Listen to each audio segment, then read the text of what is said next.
Thankfully, no one was on the top deck of this bus when its roof was sliced clean off under Portchester railway bridge this morning. Rescuers liken it to a knife cutting through a slab of butter. The bus made it all the way through before it stopped. The mangled mess you see here wasn't caused by firemen cutting through the wreckage, but by the roof being ripped off and left behind on the other side of the bridge. Only hours before, the bus had been dropping off school children. Anybody who'd been on the upper deck, it would have been traumatic injuries. I went up inside the bus and the central staircase to get to the top of the bus was collapsed at the top. So any casualties who would have been on there would have had to go over the side of the bus to recover them. The bus was out of service and was being driven back to the depot when it hit the bridge.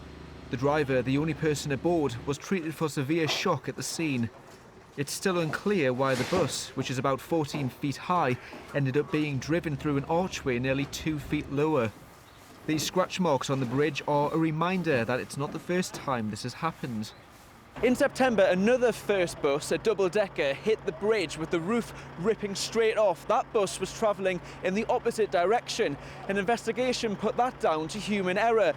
We did a lot of work after that to make sure that our systems were in place to ensure that that didn't happen again.